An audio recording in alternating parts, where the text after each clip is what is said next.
সুপরিচিত বাংলাদেশ জামাত ইসলামী কেন্দ্রীয় assistant secretary general জনাব ব্যারিস্টার আব্দুর রাজ্জাককে আজকের এই সমাবেশের উদ্দেশ্যে গুরুত্বপূর্ণ বক্তব্য রাখার জন্য বিনীত অনুরোধ করছি।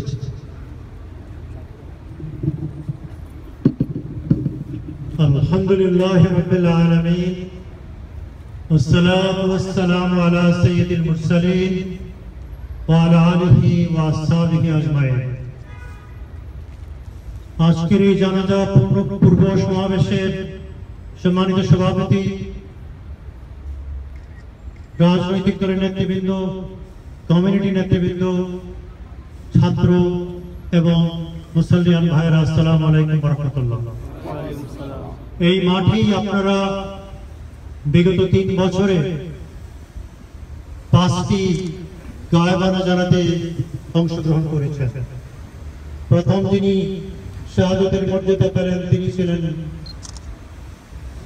জনাব আব্দুল কাদের মোল্লা। তখন আমি দেশে ছিলাম। এরপর আজকে সহ যে 5টি জানাজা হচ্ছে, আমারও এখানে অংশগ্রহণ করার সুযোগ হয়েছে। যে আইনের মাধ্যমে এই সালাউদ্দিন কাদের চৌধুরী সহ জামাতের 5 জন নেতৃবৃন্দকে, সর্বমোট 6 জনকে ফাঁসি দেওয়া হয়েছে, এটার কোনো আন্তর্জাতিক গ্রহণযোগ্যতা নেই, এটার কোনো দেশীয় গ্রহণযোগ্যতা নেই। Everybody has come to the conclusion that this is a persecution for a political purpose, for a collateral purpose. এই জিনিসটা আজকে প্রতিষ্ঠিত হয়ে গেছে। সাধারণত ইউরোপিয়ান ইউনিয়ন কোনোদিন কোনো স্ট্রং ল্যাঙ্গুয়েজে স্টেটমেন্ট দেয় না। আপনারা দেখেছেন 39 members of the European Union, 50 members of the European Union have come out not in this statement. They have written a letter to our Prime Minister, Honorable Prime Minister, that she should not continue with this. পরের দিনই ওই দিন প্রধানমন্ত্রী বলেছেন যে না, আমি আমার কাজ পরিচালনা করে যাব। সুতরাং একথা বলার কোনো প্রয়োজন হয় না। So I can say as a lawyer, I am not aware of any persecution in the world, not even during the Nazi time, certainly not after the Second World War, that abuse of process has taken place in such a blatant manner. I am not aware of any situation in the world when the world leaders, from north to the south, from east to the west, in one voice, in one language, they have criticized such a persecution. তারপরেও আমাদের দুর্ভাগ্য, বাংলাদেশের দুর্ভাগ্য, যে এই দেশের মাটিতে এইরকম কোন সরকার কোনদিন এসেছে বলে অন্ততপক্ষে আমার তো জানা নেই। Where it is leading to? আজকে আমার মনে পড়ছে 1969 সালের 15 আগস্ট আব্দুল মালিক শাহাদাত বরণ করলেন। আব্দুল মালিকের অনেক ক্লোজ অ্যাসোসিয়েটস আমার সামনে আছে। মালিক ভাইয়ের শাহাদাতের পরে ইসলামী আন্দোলনের শীর্ষ নেতৃবৃন্দ বলেছিলেন আব্দুল মালিকের শাহাদাত প্রথম হতে পারে, আব্দুল মালিকের শাহাদাত শেষ নয়। আজকে আমরা দেখছি after a period of 47 years, almost 50 years, half a century, it is continuing. কিন্তু একটা জিনিস আমরা দেখছি যে ঠান্ডা মাথায় অস্ত্র হাতে নিয়ে, লাঠি হাতে নিয়ে এই সমস্ত হত্যা হচ্ছে না। এই সমস্ত হত্যা হচ্ছে through judicial process, and this is also unprecedented in the whole of the world. Mir Kasem Ali Saheb Allah তাআলার কাছে চলে গেছেন। মীর কাসেম আলী সাহেব কে ছিলেন আমরা জানি। মীর কাসেম আলী সাহেব একজন সজ্জন মানুষ, একজন ভদ্র মানুষ, একজন হাসি খুশি মানুষ, বাংলাদেশের মাটিতে বিরল। মীর কাসেম আলী সাহেব অসাধারণ ব্যক্তিত্ব সম্পন্ন মানুষ ছিলেন। আমি তাকে একবার দাওয়াত দিয়েছিলাম, তার সাথে কথা বলছিলাম। ওনার কথাটা আজকে আমার মনে পড়ছে। উনি বলছেন যে রাজ্জাক ভাই, আল্লাহ তাআলার সাথে আমার একটা কন্ট্রাক্ট হয়েছে। সেই কন্ট্রাক্টটা কি? যে তিনি আমাকে কোনোদিন পরাজিত করবেন, এবং যে কাজে উনি হাত দিয়েছেন। মীর কাসেম আলীর যদি লাস্ট 2টা কন্ট্রিবিউশনের কথা আমি যদি বলি, দিগন্ত টেলিভিশন এবং Naya Diganta, This is something unprecedented.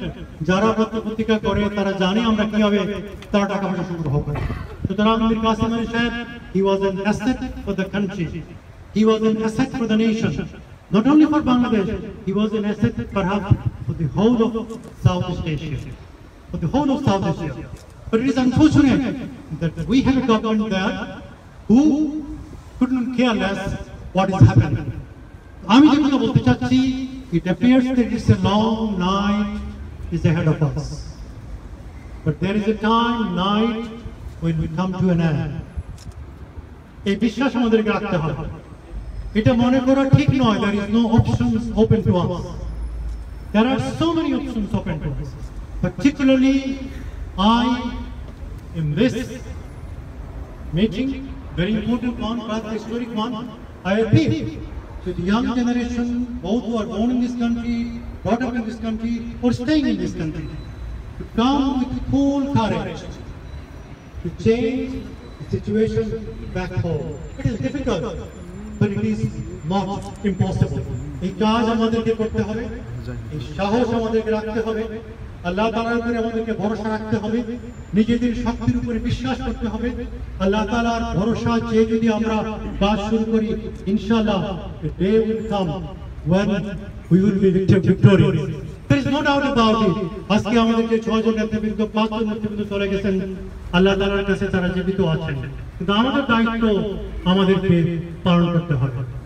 আজকে বাংলাদেশ গভর্নমেন্ট এর কাছে মীর কাসেম আলী সাহেবের স্ত্রী একটা আবেদন জানিয়েছিলেন যে তার ছেলেকে ছেড়ে দেওয়ার জন্য।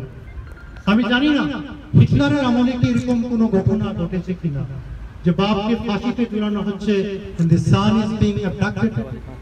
এটা আমরা জানি না যে দুনিয়ার অন্য কোনো সময় এরকম ঘটনা ঘটেছে কিনা, এবং আইন শৃঙ্খলা বাহিনী স্বীকার করছে না তাকে নিয়ে যাওয়া হয়েছে। বিবেক কোথায়? জাতির বিবেক কোথায়? প্রশাসনের বিবেক কোথায়? প্রধানমন্ত্রীর বিবেক কোথায়? সুতরাং প্রধানমন্ত্রীর বিবেকের কাছে, প্রশাসনের বিবেকের কাছে আপিল জানানোর মতো কোনো মানসিকতা আমাদের নেই। আমরা বিশ্ববাসীর কাছে, বিশ্ব বিবেকের কাছে, ওয়ার্ল্ড কমিউনিটির কাছে আমরা আবেদন জানাচ্ছি, আপনারা বাংলাদেশের 16 কোটি মানুষের পাশে দাঁড়ান। মানবতা সেখানে লুণ্ঠিত, এই দেশকে আমাদের বাঁচাতে হবে, এই দেশের মানুষের মুখে আমাদেরকে হাসি ফোটাতে হবে। আমি জানি না প্রশাসন কি গেইন করলেন ব্যারিস্টার মীর আহমদকে অন্তরীণ রেখে তার বাপকে ওনারা হত্যা করলেন। আমরা জানি না প্রশাসন কি গেইন করলেন, মাত্র 20 জন মানুষকে তার জানাজাতে অংশগ্রহণ করতে দেওয়া হয়েছে। এই অমানসিকতা, এই বাস্তবিকতা, it has created a new history. Still, we want to make an appeal to the world that please come forward and see that Mir Ahmad, who is a barrister, he visited this country, he was called to the bar by the Honorable Society of Lincoln, comes out, and at least he could be a consolation to his mother. Finally, I want to say that we have to show cool courage and determination, and inshallah we will not be failing in do that. Finally, Allah Ta'ala কাছে আমরা দোয়া করি, হায় আল্লাহ তুমি মীর কাসেম আলীর শাহাদাতকে কবুল করো। যারা এই পর্যন্ত শাহাদাত বরণ করেছেন, আব্দুল কাদের মোল্লা, মতিউর রহমান নিজামী সহ সবার শাহাদাতকে তুমি কবুল করো। হায় আল্লাহ তুমি আমাদের মধ্যে এমন মানুষ সৃষ্টি করে দাও, এমন স্টেটসম্যান সৃষ্টি করে দাও, এরকম যোগ্য মানুষ সৃষ্টি করে দাও যারা এই 16 কোটি মানুষের মুখে হাসি ফোটাতে পারে। আপনাদের সবাইকে অশেষ ধন্যবাদ। আসসালামু আলাইকুম ওয়া রাহমাতুল্লাহি ওয়া বারাকাতুহু।